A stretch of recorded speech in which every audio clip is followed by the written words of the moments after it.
Agradecimientos. Dar las gracias siempre es algo parecido a desnudar el alma. Hay muchos nombres detrás del trabajo que implica sacar adelante una novela. Y más cuando escribir esta biología ha significado para mí un antes y un después en mi carrera como escritora y como persona. Un antes del cáncer de mama y un después. Por tanto, mi primer agradecimiento es para todos y cada uno de los médicos, cirujanos, ATS o DU, técnicos y auxiliares que me han atendido en el Hospital Universitario de Fuenlabrada y que todavía me atienden. Un guiño a los chicos y chicas del servicio de oncología radioterápica. Hay que ser una persona muy especial para atender a los pacientes que reciben tratamiento, y ellos lo son. Siempre con una sonrisa, una palabra amable y un gesto de cariño. A Adelaida Herrera, por creer en mi trabajo contra viento y marea y sacar adelante esta biología tan especial para mí. A todo el equipo de Click Ediciones, por su gran labor y profesionalidad. A mis oidores, Marga Fernández y Ricardo Albiol. Paciencia es poco. A Fernando Montes y a Solini Jiménez por estar ahí. A Rezu Bonilla, que además de amiga siempre está dispuesta a darme las primeras impresiones sobre mis manuscritos. Su ayuda en esta biología ha sido inestimable. Ella viajó a China y me trajo a Guanyin. A Gemma Minguillón, compañera de letras y amiga. Siempre dispuesta a ayudar. A Diego, que ya no está, pero sigue ahí, en mi memoria. A Mary e Ismael por su ayuda incondicional. A Viviana Marín, mi maestra. Ella me enseñó lo que no estaba en los escritos.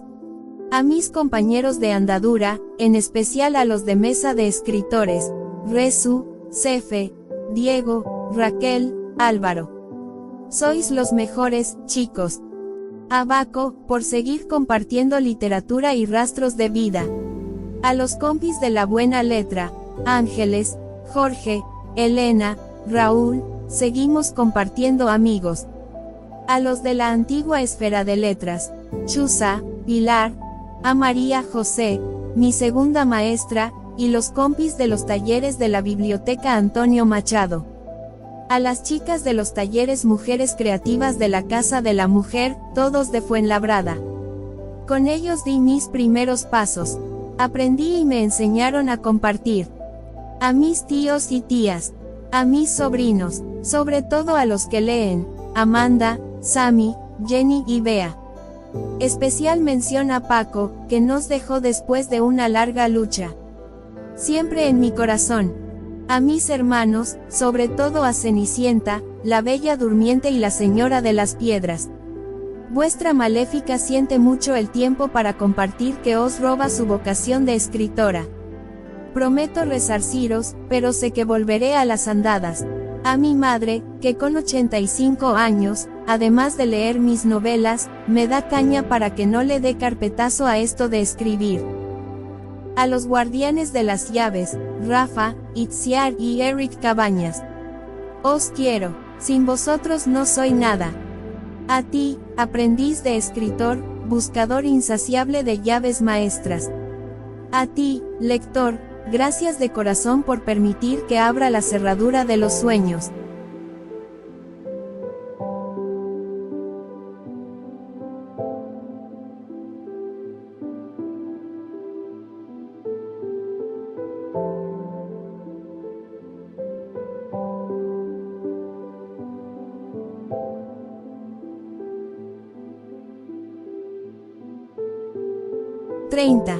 Los días que siguieron fueron muy ajetreados. Tuve que compaginar mis idas y venidas a la farmacia con los preparativos de la fiesta del doble 7. Las mujeres del Pozo de las Luciérnagas estaban muy emocionadas porque, a pesar de que la familia estaba de luto, celebraríamos el festival con sencillez. Y, de paso, también festejaríamos mi 18º cumpleaños, pero a condición de que no se mandaran invitaciones a amigos ni conocidos. Desde primeras horas de la mañana sentí que sería un día muy especial. Longyan y las gemelas vinieron a despertarme. Dejó una bandeja sobre la cama con un cestillo lleno de panecillos de la larga vida. Tenían forma de melocotón y estaban bañados en un almíbar rojo y rellenos de puré de judías dulces. Se servían muy calientes. Larga vida, Amita, me deseó Longyan. Larga vida, mi señora. Gritaron al unísono las gemelas. Las miré de arriba abajo. Estaban preciosas con sus moñetes adornados de alegres guirnaldas de flores naturales. Estrenaban hanfu y zapatos en un hermoso azul turquesa que ellas mismas habían ayudado a confeccionar. En la fiesta del doble 7 era tradición estrenar vestimenta y ellas estaban exentas de llevar luto. Les di las gracias y compartí con ellos los panecillos y una buena taza de té con flores de violetas. La fiesta del doble 7 era una de las celebraciones que las mujeres esperábamos con verdadero anhelo porque era muy romántica. Su origen provenía de una leyenda sobre la historia de amor del vaquero Niu Lang y la hermosa hada tejedora Sinu. Longyan me la había contado de niña. Quise que se la narrara también a las gemelas para seguir la tradición. Él se sintió muy complacido, pues le encantaban las historias de amor. «Aidí a mi jardín», les dije. «Las glicinias están en todo su esplendor». Muchas criadas, sobre todo jovencitas, se sumaron a ellas en cuanto se enteraron de que mi eunuco iba a relatar la leyenda. Tía Fan y la dama Chiu se sentaron en escabeles en torno a él para escucharlo mejor. Niu Lang era un pobre vaquero, comenzó Longyan.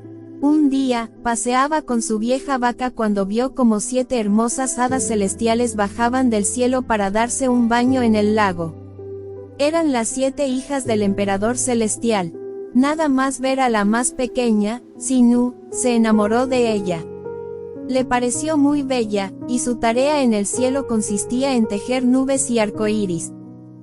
Su vaca, que era mágica, adivinó enseguida los sentimientos que embargaban a su amo y le dijo que si quería que la tejedora se quedara en la tierra, le robara la capa celestial, pues sin ella no podría regresar a su reino.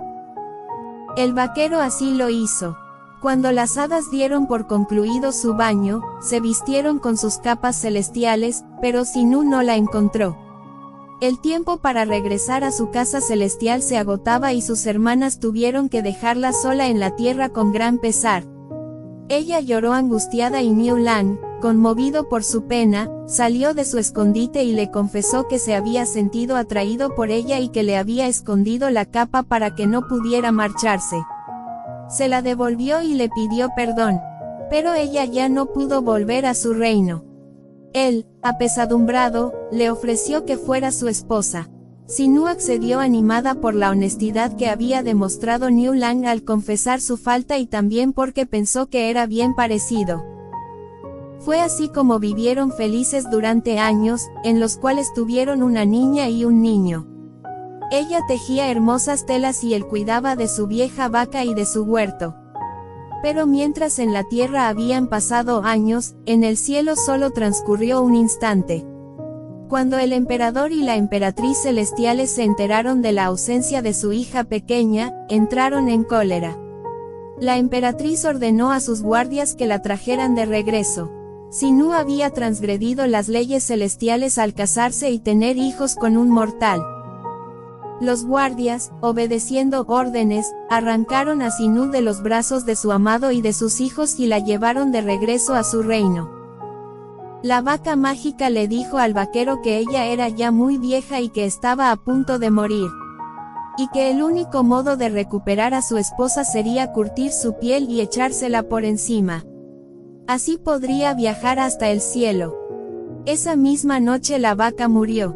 Y él no tuvo más remedio que curtir su cuero, a pesar de la pena que sentía por su fiel compañera. Cogió a sus 2 hijos, los metió en una gran cesta y se echó la piel por encima. Pero cuando él estaba a punto de reunirse con su esposa, la emperatriz celestial sacó uno de los largos alfileres de oro que sujetaban sus cabellos y rasgó el cielo para separarlos. Ese rasgón se transformó en un río de estrellas, Tian-e, el río celestial. Ambos podían mirarse, pero el inmenso río les impedía reunirse. No podrían volver a estar juntos jamás. El tiempo pasó, pero tanto Sinú como Niu Lang y sus hijos siguieron allí, en orillas opuestas, día tras día. La emperatriz celestial, al ver que el amor de los dos era puro, se conmovió.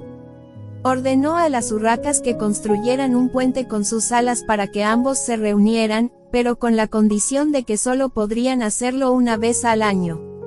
El 7º día del 7º mes lunar. Si hoy se mira hacia el cielo no se verá ninguna urraca, pues todas están construyendo el puente para el encuentro de los amantes. Las niñas aplaudieron con los ojos llenos de lágrimas. La dama Chiu y tía Fan sacaron sus pañuelos entre suspiros. Sonreí emocionada, recordando que a mí me pasó igual que a las gemelas. Les pedí que nos ayudaran a erigir un pequeño santuario con papeles de colores donde colocamos flores y fruta fresca para homenajear el gran amor entre el vaquero y la tejedora. Tallamos melones con formas de flores y pájaros. Preparamos, todas juntas, Kiao Guo, unos deliciosos dulces realizados con una masa frita a base de almíbar, harina y sésamo. Las gemelas lo pasaron en grande amasándolos y dándoles la típica forma retorcida, mientras Yamiko terminaba de cocinar algunos platos típicos de la fiesta como las raíces y semillas de loto, junto con otros que no podían faltar en los cumpleaños, el pastel de arroz, 8 tesoros, y los fideos de la longevidad para desearme larga vida. La dama Chiu, la dama Peonía y yo dispusimos una gran mesa con algunos aperitivos fríos. Las criadas más jóvenes, incluidas Lluvia y Cascabel, colocaron sus útiles de costura para el concurso de bordado, que duró hasta la hora de comer. En mi honor, colgaron en una de las paredes del salón pancartas de tela roja con los signos de la longevidad bordados en negro. Cao Ren presidió la mesa junto a la anciana dama. El resto de las mujeres nos sentamos alrededor por orden de rango. Recibí las felicitaciones de todos y comenzaron a entregarme regalos. Me sentí abrumada, no esperaba tanta generosidad. Incluso habían llegado cestas llenas de frutos secos, dátiles y dulces de varias pacientes y una caja de té prensado de la mejor calidad de la señora Chen, con una nota de felicitación. Lamenté no haber podido invitarla, aunque ella estaría celebrando la fiesta del doble 7 con su familia y le habría sido imposible asistir. Los obsequios fueron muy diversos, desde piezas de seda hasta utensilios de plata para el tocador. Cao Ren me regaló 2 volúmenes de medicina, prescripciones para enfermedades de mujeres, de Shang Song Jing. Y Long Yan, un precioso cuello de zorro blanco. Pero lo que más me sorprendió fue un regalo que llegó desde la ciudad imperial, de parte de Mariposa Blanca. Venía tapado con una gran funda de raso azul oscuro con bordados de peonías en color blanco. Cuando uno de los criados quitó la funda, quedó al descubierto una enorme jaula de marfil con forma de pagoda. En ella había un pájaro miná del Himalaya. Era negro azulado, con 2 guedejas de plumas amarillas en la nuca y alrededor del cuello. Tenía el pico naranja. En cuanto le dio la luz, comenzó a saludar y a decir frases formales que se utilizaban en la corte, causando un gran revuelo. «Es un pájaro parlanchín», exclamó la anciana dama. «Me llamo Pluma de Oro», dijo el ave varias veces. «Soy un pájaro bonito», volvió a decir, provocando las risas y la admiración de todos. En una carta venían todas las instrucciones sobre su crianza y sus gustos sobre fruta y alimentos. La comida pasó a un segundo plano, porque todos estábamos pendientes de las monerías del pájaro hablador. El menú que habían elegido la dama Peonía y la dama Chiu fue exquisito. Yamiko se había superado con el cerdo dompo y unos riquísimos buñuelos de grasa de ganso. Un lujo que la anciana dama criticó por caro, pero al que no hizo ascos. Ellas y las antiguas concubinas tía Wei y tía Lan estuvieron realmente amables, sobre todo cuando les permitimos que jugaran al mahjong con su viejo amigo, el adivino lobo plateado, que se presentó a los postres. Ya al anochecer, las mujeres casadas llevamos a cabo otros concursos, como el de enhebrar agujas a la luz de la luna llena. Y para las más veteranas preparamos un duelo de adivinanzas. Me constaba que la anciana dama era una gran adversaria. Cao Ren, Long Yan, Lobo Plateado y Tío Pope fueron los jueces mayores. El resto de los criados eligieron a las finalistas. Fue un día inolvidable. A la medianoche contemplamos la hermosura de la luna y las estrellas reflejadas en el lago. La dama Chiu tocó el chin y Long Yan, animado por la hermosa melodía, entonó varias canciones románticas. Di gracias al cielo porque estuviéramos lo suficientemente lejos como para que no pudiera oírlos la anciana dama, pues clamaría a los dioses por infringir el luto. La dama peonía me pidió que diéramos un paseo rodeando el lago. Cao Ren fue a buscar más vino. Tía Fan prefirió quedarse y disfrutar de las canciones. Aproveché el paseo para preguntar a la primera esposa cómo se encontraba de su embarazo.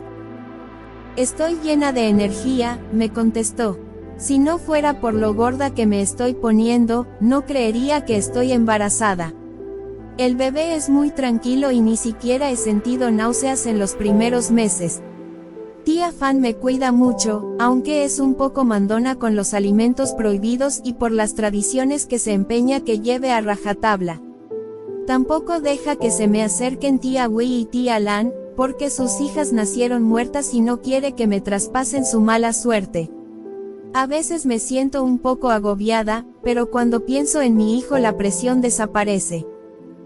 Bajo la luz de la luna llena, su rostro se veía más hermoso que nunca, sin sombra de cansancio ni languidez. Aunque, no creáis, tengo un poco de miedo al parto. Es verdad que duele mucho. He oído decir a algunas criadas que es como si te partieran por la mitad. Dejé escapar un par de carcajadas nerviosas. La pobre realmente parecía angustiada, pero su forma de preguntármelo me hizo gracia. Naturalmente no iba a alimentar su miedo con una respuesta afirmativa. No puedo hablar por experiencia propia, hermana, le contesté, pero creo que depende de cada mujer. He visto muchas que han parido en pocas horas y apenas se han quejado. Lo único que sí puedo confirmaros es que en cuanto tengáis a vuestro hijo en los brazos olvidaréis todo lo demás. Suspiró aliviada. Y vos, hermana, no deseáis tener hijos. No sé, más adelante, tal vez. Soy muy joven todavía. Bueno, tía Fan dice que cuando una muchacha cumple las 18 primaveras ya comienza a ajarse. Además, si lo que os preocupa es poder seguir ejerciendo la medicina, podéis compaginar perfectamente ambas tareas. Las mujeres cuidaremos de vuestro hijo mientras vos estéis en la farmacia o en la ciudad imperial. Enarqué las cejas. Con 18 primaveras ya comenzaría a ajarme. Por Buda Amitabha, me sentí tan vieja como la anciana dama. Aunque la verdad era que todavía no se había despertado en mí el deseo de ser madre. Para hacerlo, yo debía tener trato carnal con mi marido, y solo de pensarlo me ruborizaba. Ella sonrió ante mi gesto y siguió hablando. Bueno, seguro que tía Fan exagera, pero fue ella quien me aconsejó que animara a nuestro marido a visitar los aposentos de la dama Chiu sin esperar los 2 años de luto oficiales. Nuestra hermana desea ser madre y no es tan joven como nosotras. Me sorprendió su naturalidad al contarme todo aquello. Me reafirmé en la idea de que había sido educada para ser la perfecta primera esposa, cuyo cometido era evitar las riñas y rencillas entre las mujeres de su casa y alentar una convivencia apacible, aunque me constaba que no solía ser así en la mayoría de las familias. Tanto las esposas oficiales como las concubinas sentían celos mutuos y las relaciones entre ellas solían ser bastante tirantes. Cada una competía por ser el centro de atención del marido. El ejemplo más cercano lo había visto en mi propia casa natal. ¿Acaso Peonía no sentía celos al tener que compartir el amor de su marido? No temía que Cao Ren se enamorara de la dama Chiu, a pesar de la diferencia de edad entre ambos. No me atreví a exponer mis dudas en voz alta. Sois muy bondadosa, hermana, le dije en cambio. Estoy segura de que será una madre excelente. Ella desea una niña. Ojalá la diosa de la misericordia le conceda su deseo. Nuestros hijos se criarán juntos. Seremos una gran familia. Si hay algo que añoro en este mundo es eso, dama Akame. Me crié sola, sin padres ni hermanos. Gracias a tía Fan y a mi tío, el maestro Liu Bai, no me faltó cariño, pero siempre añoré tener hermanas. Quiero que mi hijo se críe en una casa bulliciosa, llena de niños. ¿Qué sentido tiene ser mujer si no puedes disfrutar de la maternidad? Acepté su comentario con una amable inclinación de cabeza y obvié comentarle mi parecer al respecto. Mi vida había dado un giro completo desde que había enviudado de mi primer marido. Todas las presiones familiares que recibí para engendrar un heredero se esfumaron con la llegada de Cao Ren. No me veía condicionada a tener un hijo para sentirme una mujer completa, aunque reconocí que la tradición me obligaba a ello. Tenía la responsabilidad de perpetuar la siguiente generación. No tener descendencia estaba considerado como el peor de los pecados, y no me olvidaba de que llegado el momento yo también tendría que rendir cuentas a Yama, el rey de los infiernos. Una casa con muchos niños es una casa con suerte, agregó ella. Eso dice la anciana dama. ¿Y qué tal os trata? Le pregunté, sin olvidar lo ruin que fue conmigo. Bueno, me trata como cualquier suegra trata a una nuera joven. Se queja por todo, no la culpo, es mayor y está en su derecho. Aunque sé cómo complacerla y sus quejas duran poco. No esperaba menos de ella. Al pasar por la dársena no salió al paso Cao Ren. Nos saludó con una radiante sonrisa. Veo que las dos orquídeas más hermosas del jardín se han escapado aprovechando la luna llena. Peonía se sonrojó y bajó la vista con recato. Yo sonreí, igual de sonrojada, y le dediqué una reverencia. Excusadme, esposo mío, dijo de repente la dama Peonía. Creo que tía Fan se estará preguntando dónde estoy. Aún quedan tareas por supervisar antes de retirarnos a descansar. Él hizo una inclinación de cabeza por toda respuesta y ella se marchó a pequeños pasos. Cao Ren centró toda su atención en mí. Te deseo larga vida, esposa mía.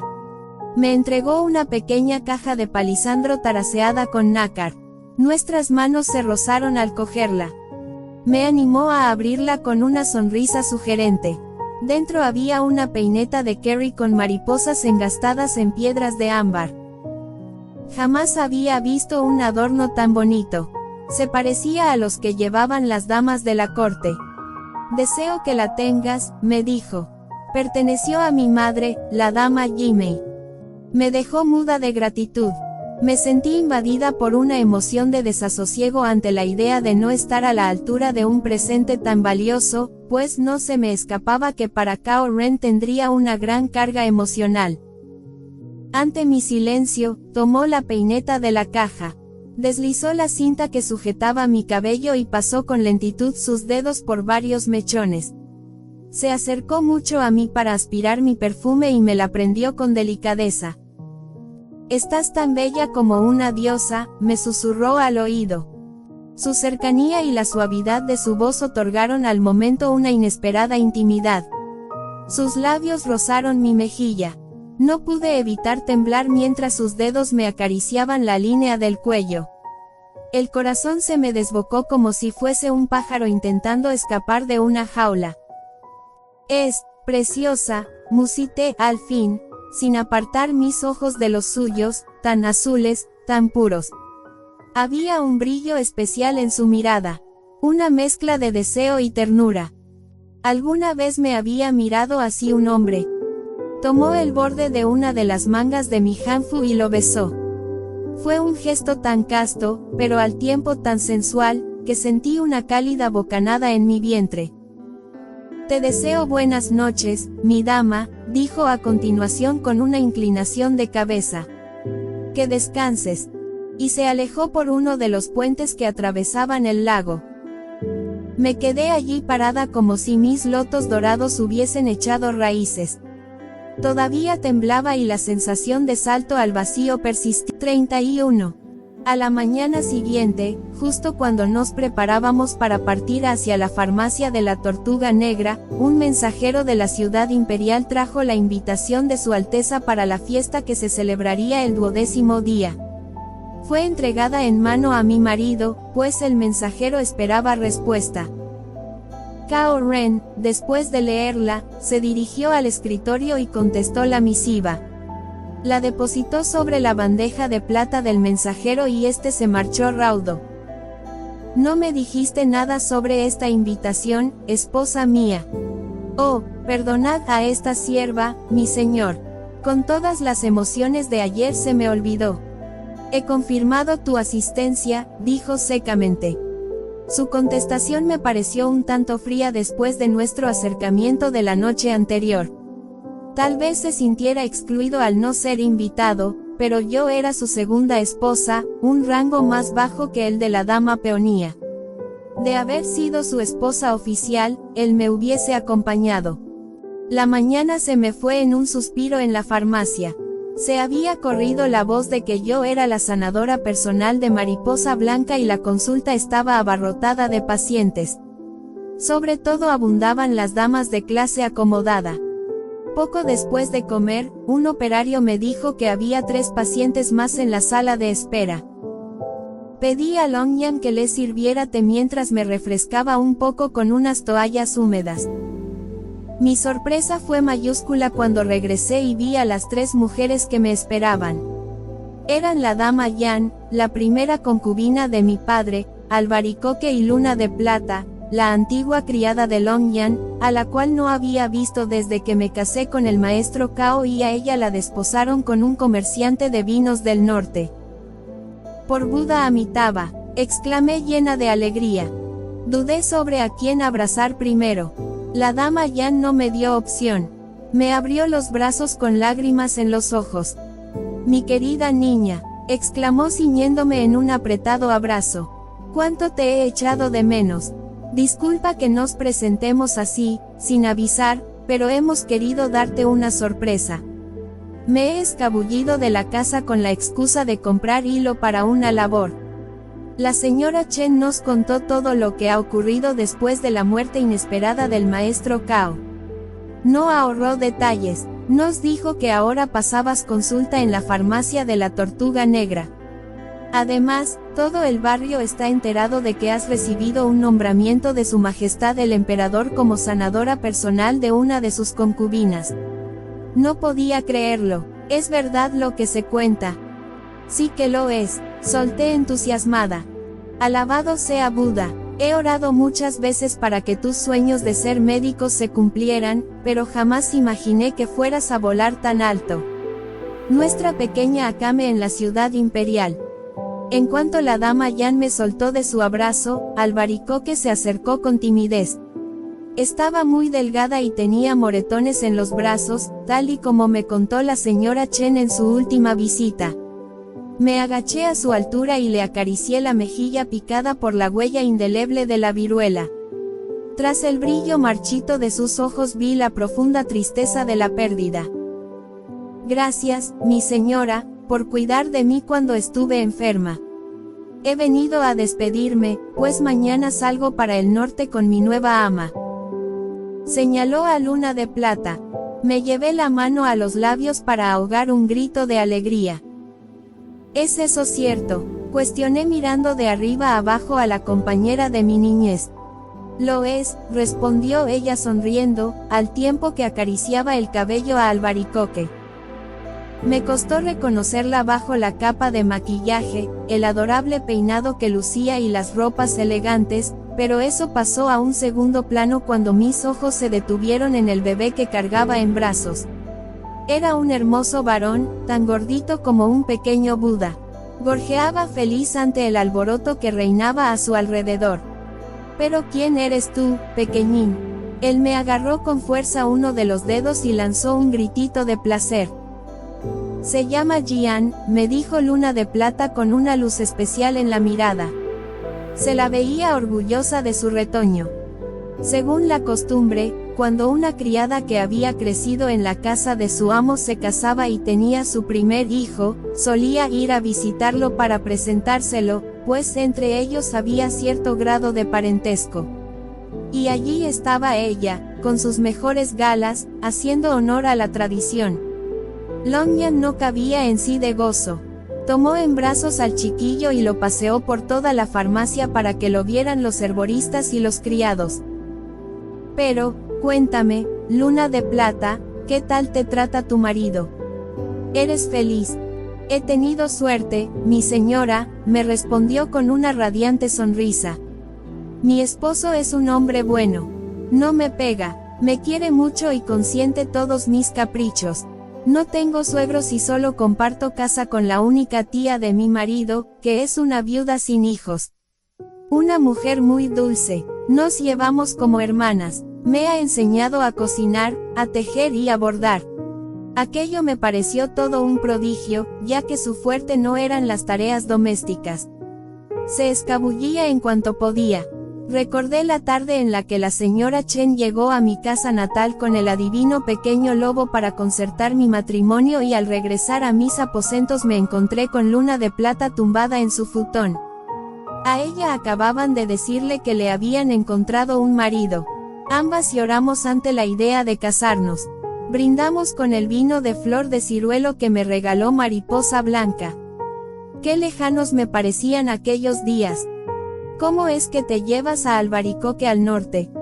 La dama Yan me escribió contándome las penurias por las que estaba atravesando la criadita después de lo que ocurrió con la dama Lixu y con vuestro hermano. Y como ya tenía pensado venir a Linan desde que nació el niño para presentárselo a mi señor Longyan, lo hablé con mi marido y él ha aceptado comprarla. Ella se criará feliz en el norte. Cuando cumpla los 20 años la casaré con un buen hombre, tal y como hicieron conmigo. Albaricoque no podría estar en mejores manos. Eres una buena mujer, Luna de Plata. Me siento muy orgullosa de ti. No pudimos reprimir las lágrimas. Solo dejamos de llorar cuando Longyan trajo a su pequeño, que berreaba de hambre. Ella se apresuró a cogerlo y le metió el meñique en la boca para que se calmara. Le indiqué que se reclinara en el diván de la consulta para alimentarlo. Allí estaría más cómoda. Albaricoque se quedó con ella asumiendo ya su tarea de sirvienta. Cambió de pañales al pequeño Jian antes de que su madre lo amamantara. Se la veía feliz junto al niño. Los demás salimos al jardín y nos sentamos en un banco, orillando unos parterres de glicinias de un morado intenso. Longyan preparó más té y nos lo sirvió. La dama Yan limpió el borde de su taza con un pañuelo y dio un sorbito. Té con cítricos y violetas, mi preferido, exclamó con un mohín de satisfacción. Hacía muchos años que no lo probaba. Es de la remesa que me regaló la concubina imperial, respondí yo, feliz al verla tan contenta. Mis ojos se escurrieron hasta la puerta abierta del laboratorio de mi marido. Su figura se recortaba en el umbral. Seguramente se había asomado al escuchar nuestras voces y risas. Lo saludé con una inclinación de cabeza. La dama Yan me imitó. Él nos dirigió un coto de cortesía. Sus labios se curvaron en una sonrisa plácida. Luego se retiró al interior. Longyan se apresuró a servirle una taza de té y se la llevó. Oh, pequeña Akame, tu nuevo marido es muy apuesto, me dijo la dama Yan con una mueca pícara. Viendo cómo te trata y todo lo que has conseguido desde que él llegó, no tengo más remedio que decir que has tenido mucha suerte. Cuánto me alegro por ti. Cuando se entere la dama Lin rabiará de envidia. Qué lástima que tu padre no pueda presenciar todo lo bueno que te está ocurriendo. Sentí un pellizco de aprensión cuando lo nombró. Temía que si le preguntaba por él me diera malas noticias. ¿Cómo va todo por casa? ¿Y mi padre? Tu padre empeoró hace unas semanas. La dama Lin hizo llamar a los bonzos y a los sacerdotes taoístas, incluso trajo a varios adivinos y curanderos para que realizaran un exorcismo. Pensábamos que todo estaba perdido hace 2 noches, cuando le dio el último ataque, pero sobrevivió. No ha recobrado el conocimiento desde entonces. Le dan de beber gracias a una delgada caña conectada a un embudo muy pequeño. Los hermanos herboristas echan el agua y luego soplan por ella. Es una ardua tarea, pero no creo que valga de mucho porque la enfermedad lo está devorando vivo y se ha quedado en los puros huesos. Tiene heridas por todo su cuerpo de estar tanto tiempo encamado. Aquello me dejó espantada. ¿Qué clase de existencia llevaba mi padre? ¿Sería consciente de lo que ocurría a su alrededor o permanecía aletargado sin sentir ni padecer? Sufriría. Me pareció que era un muerto en vida. ¿Qué mal habría hecho mi padre en sus vidas anteriores para estar pagándolo tan caro en esta reencarnación? ¿Sigue ocupándose de Lee Rong? Pregunté con temor. No, el sobrino de tu madre no ha vuelto desde que se fue a Suzhou huyendo de la viruela. Ante la falta de noticias, la dama Lin mandó a un criado para que intentara averiguar qué ocurría. Yo me he enterado de todo por la cocinera, porque tu madre jamás me cuenta nada. Este criado regresó hace una semana y le contó que Lee Rong se hospeda en la mansión de un amigo suyo. Al parecer, la familia es muy rica y gastan a manos llenas. A los hombres de esa casa les gusta jugar y beber, y las mujerzuelas. Cuentan que el muy atontado se ha dejado enredar por una flor de la peor calaña y que él le consiente todos sus caprichos. La dama Lin ha tenido que mandarle dinero varias veces, pero en la última carta le ha dicho que no le dará más hasta que no vuelva y se haga cargo de sus deberes como hijo adoptivo. Entre ellos está el de casarse con su prometida, la hija de un comerciante. La boda está prevista para dentro de 2 semanas. Si él no regresa a tiempo, la vergüenza caerá sobre la casa de los Zeng. Puede que la familia de la novia pida una indemnización si no cumple su compromiso. Aunque si conocieran a Lee Rong, rezarían para que no se presentara a la boda. Ese joven es un sinvergüenza y un holgazán. No quiero pensar en la vida que le dará a esa muchacha cuando estén casados. Me quedé helada. Por un momento pensé en el calvario por el que estaría atravesando madre. Si Lee Rong no volvía, todos sus planes se irían al traste. Bien mirado, no merecía mi piedad. El karma le devolvería lo que había sembrado. No podía olvidar lo dura que fue conmigo cuando le pedí regresar a mi casa natal. Tú perteneces ahora al clan Cao, y cuando mueras tu alma les pertenecerá también. Entonces, ¿quién está cuidando de mi padre, aparte de los hermanos herboristas? Un doctor muy anciano que se llama Wu Fai. Era amigo de uno de los maestros de tu padre, o al menos eso dice. Es un buen médico, pero casi no ve y está encorvado. Lo he pillado varias veces dormido en la silla del consultorio. Aún así, hace su trabajo y los pacientes no están descontentos. Él tuvo la idea de administrar agua a tu padre a través de la caña hueca. Suspiré aliviada. Yo conocía al doctor Wu Fai. Lo vi muchas veces en la farmacia hablando con mi padre y en algunas reuniones de las que solía realizar en su pabellón del té. Eran viejos conocidos y no dudé de sus cualidades como médico. ¿Y los estudiantes? Se han marchado todos. El otro día escuché a uno de los hermanos herboristas hablar sobre Hyun Kun. El corazón me dio un vuelco al escuchar su nombre. Al parecer les había escrito una carta. Se casó y su mujer está esperando su primer hijo. Creo que ahora vive en Nanjing. Suele escribir a los hermanos Long para interesarse por la salud de tu padre. Intenté disimular ante la dama Yan el dolor que me produjo la noticia de la próxima paternidad de Hyun Kun. Él había rehecho su vida, dejando atrás todo recuerdo sobre mí. Me cuestioné en el acto por pensar semejante cosa. ¿Qué importaba ya eso? Yo también la había rehecho y sería una desagradecida con la providencia si me quejara.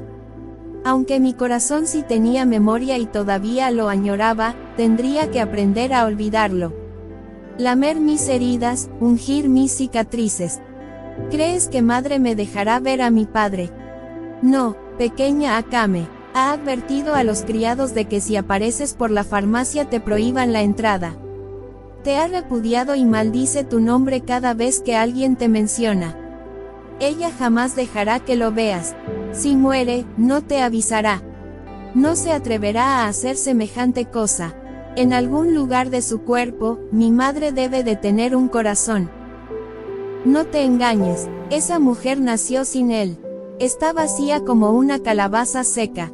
Jamás la he visto derramar una sola lágrima. Ni tan siquiera lloró cuando murieron sus 3 hijos varones. La dama Yan tenía razón. Me estaba engañando a mí misma. Madre era una mujer sin entrañas. Nunca me había querido, pero ahora no se molestaba en disimularlo. Era como si yo le hubiese infligido un gran agravio y tuviera la necesidad de vengarse de mí para aplacar su dolor. ¿Qué hará si mi padre? No me atreví a nombrar la muerte en voz alta.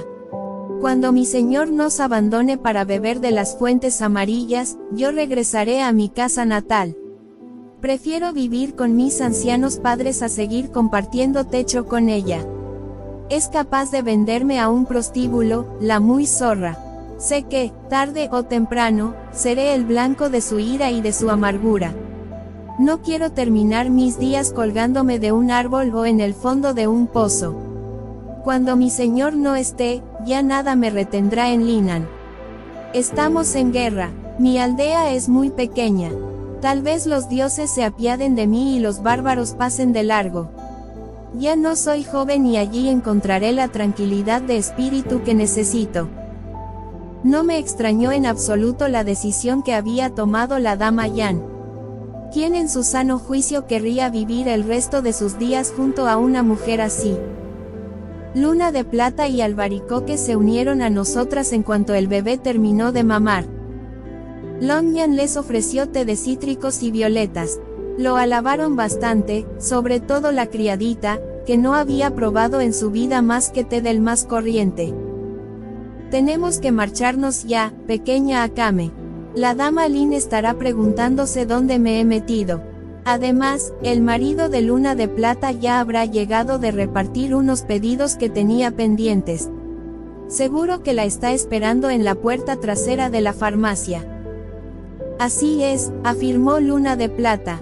Pasaremos la noche en una posada y partiremos de regreso al norte en cuanto salga el sol. Longyan le dio 4 piezas de plata para que le comprara algo al pequeño Jian. Yo les entregué a ambas una bolsa de té y varias bolas de incienso. A la criadita le regalé una de mis estolas de seda. Me despedí de ellas con lágrimas en los ojos. Estaba segura de que volvería a ver a la dama Yan antes de que se marchara a su aldea, pero sería muy difícil un reencuentro con Luna de Plata y con Albaricoque.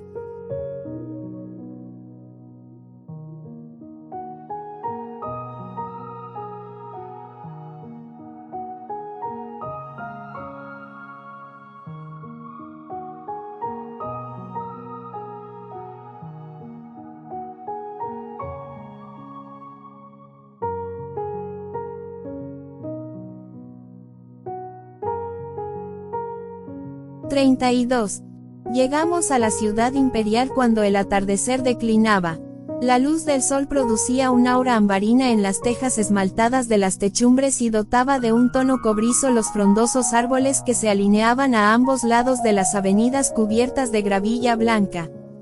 De las ramas colgaban largas hileras de farolillos rojos.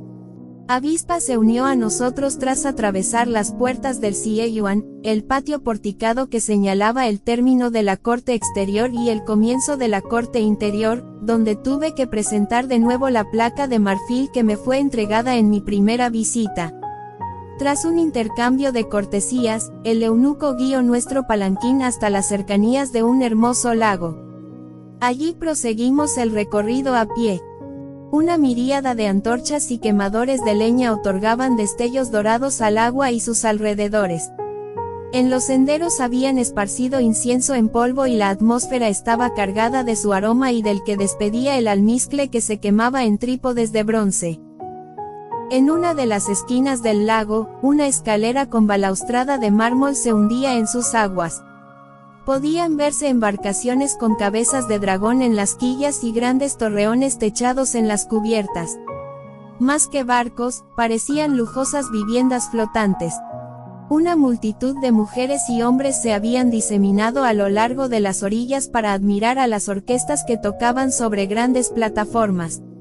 Los niños jugaban en las proximidades, perseguidos por sus nodrizas. Reían y gritaban emocionados. Lo más selecto de la aristocracia estaba esa noche en la ciudad imperial. Admiré el ropaje de las damas y la elegancia de los caballeros. La mayoría lucían flores de seda en su fruto o en los sombreros alados. Me sentí una privilegiada, aunque no pude evitar un pellizco de culpabilidad al pensar que, más allá de los altos muros imperiales, los mendigos se hacinaban intentando llevarse algo de comer a la boca. Comenzaba a ser consciente de que la nobleza vivía el presente y que los pobres les importaban poco o nada. Avispa nos condujo hasta un teatro al aire libre. Disponía de un kiosco para el emperador, la emperatriz y sus otras consortes. Lo rodeaban varias gradas para los altos cargos del Estado y el resto de la corte. A nosotros nos correspondían los asientos más alejados, separados del resto por varios biombos según nuestra categoría, pero antes de ocuparlos, Avispa nos llevó ante la presencia de la emperatriz viuda Xie y sus damas. De nuevo me sentí sobrecogida por la elegancia de su Alteza y de las mujeres que la acompañaban. Sus abanicos de plumas de faisán causaban admiración y sus joyas eran ostentosas. Me postré ante ella con gran reverencia y le di las gracias por la invitación con una de las frases formales de protocolo. Ella me sonrió con dulzura. Espero que disfrutes de la ópera, Sanadora Zen. Parece que hoy nos acompañará el tiempo. No hace demasiado calor. Será una velada magnífica, respondí yo. Mariposa Blanca llegó en ese momento y la emperatriz viuda se excusó y volvió con sus damas. Fijé mi atención en la concubina imperial. Lucía una diadema de plata con piedras de ámbar con la forma de un ave fénix. La larga cola de su hanfu llevaba bordada una grulla sobre un paisaje dorado a juego con su estola. «Estáis muy hermosa, mi señora», le dije con un koto. «Tú también lo estás, a pesar de tus ropajes de luto», me respondió. «Me alegro tanto de volver a verte». De repente, todas las cabezas se volvieron hacia un sendero que llevaba hasta el teatro. Habían esparcido incienso en polvo de color amarillo. Un palanquín con palio de oro, conducido por 16 porteadores, se acercaba lentamente. Era de color dorado con dragones bordados. Iba escoltado por más de una veintena de eunucos y una escuadra de guardias. «Es el cortejo imperial», exclamó entusiasmada Mariposa Blanca. El corazón me dio un vuelco por la emoción. Miré a Longyan. Su rostro tenía una expresión arrobada. Íbamos a conocer al Hijo del Cielo. Avispa nos indicó que era el momento de volver a nuestros puestos, detrás de los biombos. Mariposa Blanca me tomó de las manos y se despidió de nosotros. «Nos veremos más tarde, Sanadora Zen. Deseo que disfrutes de la ópera». Dirigió una pequeña inclinación de cabeza a Longyan y este hizo un koto completo. Volvimos lo más rápido posible a los asientos que nos había indicado Avispa. La litera se detuvo a pocos pasos del kiosco. El látigo del eunuco jefe restalló 3 veces. Era la llamada al silencio y todo el mundo se arrodilló. El emperador Duzong bajó del palanquín. Contuve el aliento cuando mis ojos se detuvieron en él, pues estaba prohibido mirarlo. Su figura era imponente. Iba ataviado con un hanfu a media pierna de satén dorado, ribeteado con cenefas bordadas con olas en hilo de plata. La túnica bajera era de tablas plateadas, haciendo juego con las distintas capas superpuestas de su amplia bocamanga. Llevaba un ancho cinturón amarillo, forrado de piedras preciosas y jade. De él colgaba una orla de tela terminada en pico, en tono oro viejo, bordada con un dragón de 5 garras. Iba tocado con un alto gorro cuadrado con dragones y olas. Era imponente, sí. Jamás había visto a un emperador ni ropajes tan fastuosos, pero me pareció que cojeaba y que no era hermoso. Su rostro dejaba traslucir la vida disipada que llevaba. No aparentaba 35 años, me pareció mayor.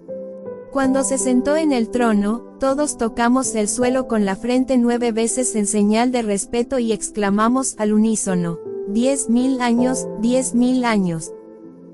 Luego ocupamos nuestros asientos. Momentos después, el emperador hizo un gesto al eunuco jefe y este ordenó que diera comienzo el espectáculo. Los tambores resonaron y los actores salieron a escena. Antes del comienzo de la función, la compañía llevó a cabo varios montajes introductorios para expresar sus deseos de felicidad, longevidad y prosperidad a los ilustres espectadores. Tras lo cual se representaron algunos preludios antes de que comenzara la obra principal. El repertorio me pareció exquisito. Constaba de 2 historias clásicas, Romance de los 3 Reinos y El espejo roto, que fueron interpretadas en el estilo Culli, en el que se alternaban prosa hablada y fragmentos cantados. Los actores llevaban un maquillaje muy elaborado y el vestuario era espléndido. En uno de los intermedios, Longyan me indicó dónde estaba sentado nuestro canciller Jia Sidao. El grillo, susurré recordando el apodo por el que era conocido por el pueblo llano. Lo miré con disimulo a través de una de las rendijas del biombo, pero sin poder evitar mi gran curiosidad. Al verlo, pensé que en ese personaje impecablemente vestido de gris perla y negro, de rostro redondo, frente despejada y ojillos porcinos, descansaban todas las esperanzas del imperio para combatir a nuestros enemigos. Nada más terminar la representación, el Hijo del Cielo se levantó y abandonó el trono ante la sorpresa de los que, como Longyan y yo, habían esperado su presencia con verdadero anhelo. Noté la cara de decepción de la emperatriz Quan y de las concubinas, aunque lo disimularon con sonrisas forzadas cuando él se despidió de todas. «Se retira tan pronto su majestad», susurré a Longyan. «Lo esperan otras obligaciones, no hay que olvidar que estamos en guerra». Poco después, el canciller Jia Sidao, varios ministros y altos funcionarios también dejaron sus asientos discretamente. «Veis, mi señora, con toda seguridad se trata de un asunto de suma urgencia». Me pareció una explicación plausible. Los biombos de separación fueron retirados y pude contemplar con mayor libertad a las damas de la corte, que cuchicheaban disgregadas en corrillos. Apenas quedaban hombres entre el auditorio. La emperatriz viuda Xie fue la encargada de atender a los actores cuando fueron desfilando ante el kiosco donde estaban sentadas. Les entregó bolsas con piezas de plata y elogió su gran talento. La emperatriz Quan, por su parte, estuvo conversando con ellos largo rato y les ofreció cestas con obsequios. Fuimos conducidos hasta un gran pabellón donde se serviría el banquete, el cual se retrasó más de lo deseado, en espera de que llegara el emperador. Durante ese tiempo hubo varios espectáculos de variedades. Marionetas de hilos, primorosamente elaboradas y maquilladas como si fueran actores de carne y hueso, danzaron y cantaron. Después, un grupo de músicos amenizó la velada. Largas hileras de sirvientes esperaban a que se diera la orden de servir la cena. Entretanto, los eunucos entraban y salían de la galería llevando y trayendo mensajes. Se respiraba un ambiente tenso, a pesar de la calma que se pretendía aparentar. Longyan no pudo disimular su nerviosismo. «Voy a ver si me entero de algo, Amita. Es raro que, con tanto retraso, el emperador no haya ordenado que comience el banquete sin él». Fuera ya era noche cerrada. Miré a Mariposa Blanca, que estaba sentada en la mesa de las consortes, muy alejada de mí. La vi pensativa, tan preocupada como el resto de los comensales. De repente, a través de los corredores nos llegó un gran jaleo de voces que se alzó por encima de la música, hasta que ésta cesó por completo. Los pocos caballeros que nos acompañaban se levantaron alarmados. Longyan, Avispa y Rayo de Luna, seguidos de una veintena de eunucos, llegaron presurosos. Sus rostros eran el vivo reflejo de la ansiedad. Rayo de Luna se postró ante Mariposa Blanca. Nos han ordenado que todas las mujeres y los niños se refugien en el palacio de la emperatriz viuda Xie. Tenemos que conduciros hasta allí a la mayor brevedad posible. Una escolta a caballo aguarda junto a los palanquines. ¿Pero qué ha ocurrido?, preguntó ella espantada. ¿Dónde está su majestad el emperador? No sabemos nada, mi señora. No nos han dado explicación alguna. El caos se adueñó de los salones. Corrían rumores. Unos decían que los mongoles habían llegado a Linan. Algunos eruditos lo desmentían categóricamente. Supimos por varios funcionarios que habían cerrado todas las puertas de la ciudad imperial por seguridad, y que estaban fuertemente custodiadas por soldados. Los tres príncipes fueron conducidos por sus nodrizas hasta la puerta, donde varios guardias imperiales los esperaban para escoltarlos en un palanquín. Mientras nos encaminábamos a la salida, pedí explicaciones a Longyan. Dime qué está pasando. ¿Qué dicen los demás eunucos? Lo vi reticente a contestarme. Habla, mi buen eunuco, insistí con el corazón encogido. No temas asustarme, porque ya estoy muerta de miedo. Dicen que esto solo puede tratarse de un golpe de estado palaciego. Quieren arrebatar el poder al emperador. Ya os dije que había escuchado rumores cuando vinimos la primera vez a la ciudad imperial. Culpan al emperador y a nuestro canciller Jia Sidao del avance mongol y de no haber asumido sus responsabilidades. El pánico se ha adueñado de la corte ante las últimas noticias que han llegado sobre el avance del enemigo. No hizo falta que Longyan me explicara mucho más para saber que corríamos un grave peligro. Si el golpe de estado palaciego se llevaba a cabo con efectividad, la sangre correría a raudales. Las mujeres nos apresuramos a llegar a las sillas de mano. A pesar de intentar guardar las apariencias siguiendo las órdenes de los eunucos y los guardias, el nerviosismo fue inevitable y el caos reinaba a nuestro alrededor. Todas queríamos ponernos a salvo y nadie miraba por nadie.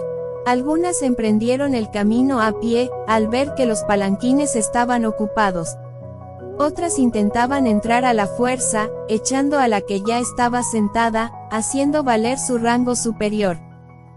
Me quedé espantada. El miedo hacía aflorar lo peor de nosotras mismas. Un palanquín se detuvo a nuestro lado. Iba escoltado por 2 guardias imperiales y por los eunucos Avispa y Rayo de Luna. Era el de Mariposa Blanca, que corrió la cortinilla y me apremió para que entrara. Mi eunuco no siguió a pie, junto a los demás. Corrió tanto como los porteadores, que entre chillidos e insultos consiguieron abrirse paso entre la muchedumbre hasta alcanzar la avenida que llevaba al palacio de la emperatriz viuda Xie, cercano a la mansión de las viudas. Cuando llegamos, casi no quedaba ninguna sala libre. Estaban atestadas. Gracias al embarazo y a la posición de Mariposa Blanca como honrada consorte, nos acomodaron en un apacible rincón, donde había varios divanes, mesitas y escabeles, separado de la estancia principal por unas cortinas y biombos.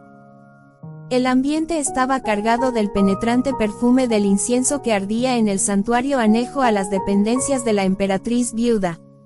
Muchas damas se habían reunido allí para orar ante las imágenes de Guanyin y de Louhan, el dios de la sabiduría orientadora. Pasaban las cuentas de sus japamalas o recitaban el Sutra del Diamante. Otro grupo leía a media voz. Las más, bordaban a la luz de las velas. El calor era sofocante y los abanicos pasaron a ser indispensables. Los 3 príncipes jugaban con un teatro de sombras en miniatura con ayuda de sus nodrizas y eunucos. Sus risas infantiles rompían la quietud que reinaba ante la tensa espera. La guardia que custodiaba el palacio anunciaba el paso de las horas golpeando un tambor de bronce. Yo ya había perdido la cuenta de los golpes de gong, pero por la extraña claridad que entraba por las celosías de las ventanas, supe que el amanecer se aproximaba.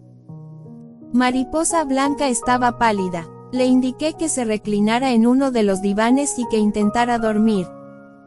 En otro tiempo, no tan lejano, Su Majestad hubiese mandado una nota para reconfortarme. Siempre lo hacía cuando una reunión se alargaba más de lo previsto o departía con sus ministros durante toda la noche. Cada día que pasa está más lejos de mí. Me pareció que su actitud no era muy realista. Parecía negarse a encajar la cruda realidad que nos rodeaba. Ordené a un pequeño eunuco que la abanicara. Tenía la frente cubierta de sudor.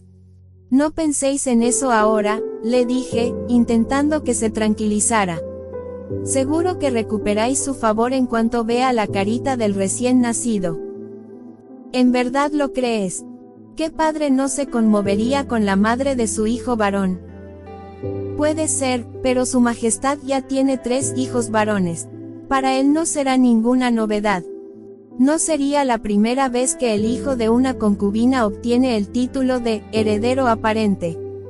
Nuestra historia está llena de esos ejemplos. Tienes razón, respondió ella secándose el sudor con un pañuelo perfumado. Oh, no soporto esta espera. ¿Qué estará ocurriendo? De repente se escucharon voces de hombre desde el otro lado del gran salón. Parecían discutir a gritos. Nos llegó el ruido metálico de las armas de la guarnición que protegía el recinto y el grito de uno de ellos preguntando, ¿quién va? Las mujeres gritaron espantadas al ver que habían entrado hombres en el gran interior. La idea común era que nos violarían y torturarían para luego matarnos de forma despiadada. Más de una treintena de damas se hacinó en tropel contra las paredes del rincón más alejado de la entrada. Estaban realmente aterrorizadas y muchas ya habían sacado sus puñales para suicidarse en cuanto los intrusos atravesaran la entrada. Preferían la muerte a verse deshonradas. Se oyó el ruido de los cerrojos de las puertas al descorrerse. Sentí que me abandonaba la respiración. Un peso enorme y helado me aprisionaba el pecho. Las manos de Mariposa Blanca buscaron las mías y me las apretó con fuerza. Leí en sus ojos la desesperación. De pronto, los portones se abrieron de par en par con estruendo y una veintena de eunucos entraron en el palacio rápidamente. Fuera, las voces volvieron a atronar mientras el viento arrastraba el rumor del acero y el relinchar de los caballos. Debéis llevarnos ante la presencia de la emperatriz viuda Xie. Es una cuestión de estado. Los eunucos, azorados, subían persianas y plegaban biombos buscando a sus amas para reunirse con ellas. Avispa y rayo de luna pasaron a través de las cortinas de separación. Este último llevaba un farol sujeto a un listón de madera. Estaba lívido. La luz del fanal temblaba bajo su mano crispada. Se arrodilló a los pies de su señora sollozando. Tenía la mirada hundida en el suelo. Permaneció callado unos angustiosos instantes, mientras sus hombros se sacudían por el llanto. Ella, llena de ansiedad, perdió los nervios. Habla de una vez, maldito. Él levantó la cabeza, pero no se atrevió a mirarla. El Hijo del Cielo ha muerto, exclamó con el terror reflejado en el rostro. Mariposa Blanca reaccionó como si le hubiese desgarrado el alma. Se dejó caer de rodillas. Unas lágrimas incontenibles anegaban sus ojos. Lloró, gritó e injurió a los dioses. Se llevó los dedos a los temblorosos labios para detener sus insultos. Después, mientras se sujetaba el vientre, pidió perdón a esos mismos dioses a los que había ofendido, como temiendo que alguno maldijera a su hijo no nacido. Rayo de luna no osó levantarla del suelo. Dejó que diera rienda suelta a su dolor. Sus sollozos se unieron a los del resto de las consortes y concubinas, cuyos eunucos también las habían informado de tan terrible noticia. Solo Longyan tuvo la entereza suficiente para interpelar a Rayo de Luna mientras le arrancaba el farol de las manos y le ofrecía vino caliente. ¿Cómo ha sido? Hace apenas unas horas gozaba de buena salud. Se lo veía esplendoroso. Nadie lo sabe. Dicen que cayó fulminado como si lo hubiese atravesado un rayo. Otros afirman que ha sido asesinado aprovechando el jaleo que ha provocado la insurrección. Todo es muy confuso. El caos reina en la corte. Nuestro canciller Jia Sidao ha sido culpado de corrupto y de permitir el avance de los mongoles. Los ministros piden a gritos su cabeza. Hizo una pausa para tomar aire y luego prosiguió. Una escuadra de la Guardia Imperial lo protege tras las puertas de sus aposentos. Varios ministros afines a su causa han venido a buscar a la emperatriz viuda Xie para que interceda por él. Lo han hecho fuertemente escoltados. Ella es ahora la persona con más poder de la dinastía hasta que se abra la caja donde se guarda el testamento del difunto emperador y salga a la luz quién es el heredero al trono del dragón. Descorrimos los cortinajes que nos separaban del resto de las mujeres.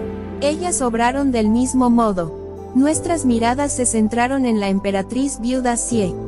6 de sus eunucos se arrodillaron frente a ella. Tras una breve conversación, Su Alteza se puso en pie con el rostro desencajado. Parecía que fuera a desmayarse. Aún así, caminó con la cabeza erguida, como si una tabla invisible le sujetara la nuca. Se detuvo frente a ellos, que permanecían de rodillas. «Llevadme ante el Gran Consejo», ordenó. Varios de sus eunucos le recomendaron que no fuera. Podría tratarse de una trampa para acabar con su vida. Ella hizo caso omiso a sus advertencias. Salió del palacio custodiada por una cohorte de eunucos que la condujeron hasta el exterior, donde esperaba una escuadra de la Guardia Imperial y los ministros que habían requerido su presencia. Mientras la veía caminar con paso decidido, rodeada por un halo de dignidad encomiable hacia un futuro incierto, admiré a aquella mujer. Me pareció muy valiente. Tras su partida, el palacio entero se convirtió en un lugar de oración donde perdimos la noción del tiempo sin que llegaran noticias. Estaba atardeciendo y la angustia comenzaba a cobrarse su precio. Mariposa Blanca, echándose mano al vientre, se sobresaltó súbitamente. «No siento a mi hijo», exclamó llena de temor. «Tumbaos en el diván, mi señora», le indiqué al tiempo que la tomaba por el brazo para ayudarla. Pedí a Rayo de Luna que me trajera un cojín y se lo coloqué bajo la muñeca. «Os tomaré el pulso para cerciorarnos de que todo va bien». Su agitado corazón estaba desbocado por el dolor. Intenté sentir el pulso de Perla, que me confirmaría que el embarazo seguía su curso. Tras unos angustiosos instantes, lo noté. Era fuerte. Sentía algo más. El pulso de Pie era cambiante en ambos lados. Se detenía a intervalos regulares, a los que seguía un ritmo bien definido. Mariposa Blanca esperaba gemelos. Dudé si ponerla al corriente de tan magnífica noticia. No sabía cómo lo encajaría, dado su estado de conmoción. Opté por guardar mi información en secreto. «Vuestro hijo goza de buena salud, Alteza», le dije con un gesto tranquilizador. «Alabada sea la diosa de la misericordia», murmuró exhausta, mientras las lágrimas corrían por sus mejillas. Me dio la impresión de que su llanto era una mezcla de alegría, tristeza y miedo. «Mi hijo nacerá sin padre», balbució. «Pero tendrá la mejor de las madres», respondí para animarla. «Yo solo seré su madre natural. Si mi hijo es un varón, le pertenecerá a la emperatriz Quan, pues es la primera consorte. Tras la muerte de su majestad, ella será nombrada emperatriz viuda y su poder aumentará en la corte. Su único hijo es el heredero aparente y, si el testamento no indica lo contrario, será el próximo emperador. Es a ella a la que mi retoño llamará madre». Guardé silencio. Comprendía perfectamente su dolor. Yo misma había tenido que llamar madre a la dama Lin. Fue ella la que ató los hilos de mi destino al convencer a mi padre de que me casara con el maestro Cao y la que me había apartado, con malas artes, del estudiante Hyun Kun. Quise consolarla diciéndole que su hijo sería exclusivamente suyo durante un mes. Así lo estipulaba la tradición, pero me pareció poco consuelo para ella en un momento tan amargo. Vuestro hijo os querrá más a vos, le dije en cambio. Sois su verdadera madre y os llevará siempre en el corazón. Ella sonrió y se acarició la barriga. Los eunucos volvieron a escabullirse para conseguir algo de comida. Tardaron en regresar, pero lo hicieron con las manos repletas de cestas de fruta que ellos mismos habían recogido de los árboles del huerto. Prepararon más té y comimos en silencio. Muchas damas no quisieron probar bocado. Estaban agotadas a causa del sufrimiento y la incertidumbre. Escruté los rostros inexpresivos de las concubinas más jóvenes. Algunas no tenían ni 15 años. No pude evitar pensar en cuántas de ellas acompañarían al difunto emperador en la muerte para otorgar gloria y honor a su señor. Cuántas pedirían un cordón de seda para ahorcarse, se arrojarían a uno de los pozos, se tragarían sus pendientes de oro o tomarían veneno. Negué al aire, llena de impotencia. El sol cambió de posición varias veces antes de que la emperatriz viuda Xie regresara. Estaba más demacrada que cuando se marchó. Su rostro parecía un sudario reseco por el sol. El orden se ha restaurado. Notificó a un auditorio de mujeres desgarradas por el dolor de la pérdida y por la tensión de los amargos momentos vividos en aquellos aposentos. El emperador ha viajado de vuelta a su origen. Los monjes taoístas y los bonzos ya están orando por el Hijo del Cielo. El trono del dragón está vacío, pero no lo estará por mucho tiempo. Retiraos a descansar, nos esperan días difíciles, el luto ha comenzado. Poco a poco, las damas fueron abandonando el palacio de la ahora gran emperatriz viuda y se dirigieron a sus respectivas residencias. Los eunucos cambiaron los farolillos rojos de los jardines y paseos por otros de color blanco. Todos los espejos de latón bruñido se cubrieron con paños. Las joyas, abalorios y peinetas se guardaron en los joyeros. Las cajas de maquillaje, en los arcones. La ropería imperial repartió prendas blancas para el luto, que fueron sustituyendo las elegantes vestiduras de las damas. Mariposa Blanca se quedó dormida con las pestañas húmedas por las lágrimas. La miré con dulzura, con la cara lavada, sin joyas ni ostentosos aderezos, su rostro en forma de corazón me dejó ver a una dama tan joven que casi parecía una niña. Su eunuco, ataviado con las túnicas de luto, la miraba con verdadera devoción. Su mano sostenía la de ella. Sonreí. No hacía falta ser ningún experto para saber que la amaba más que a su vida. Rayo de luna, no te separes de su alteza ni un instante. Duerme a los pies de la cama si es preciso. Y si la ves muy nerviosa, pide que le preparen esta tisana en la farmacia imperial a un herborista de tu plena confianza. Le entregué un pequeño rollo donde venía detallada la receta. La relajará y dormirá mejor por las noches. Salimos de la ciudad imperial escoltados en todo momento por avispa y un par de guardias imperiales. Tuve que mostrar mi placa de marfil en cada uno de los controles de seguridad que habían establecido en los accesos que iban desde el Jogón hasta la corte exterior.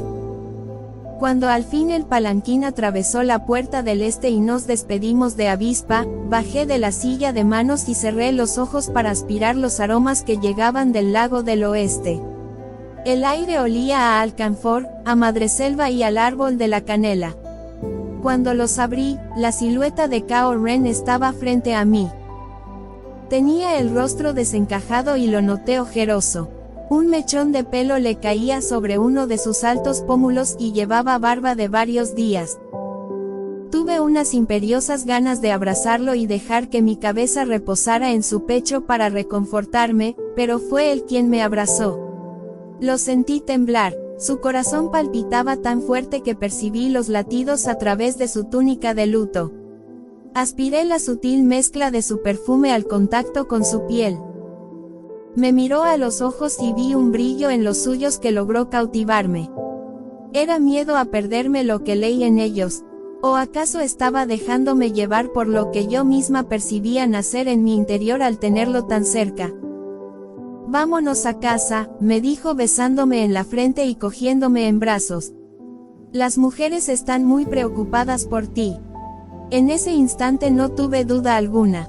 Ren me amaba, y fue entonces cuando me sentí como un ciruelo recién nacido zarandeado por el brutal viento del norte.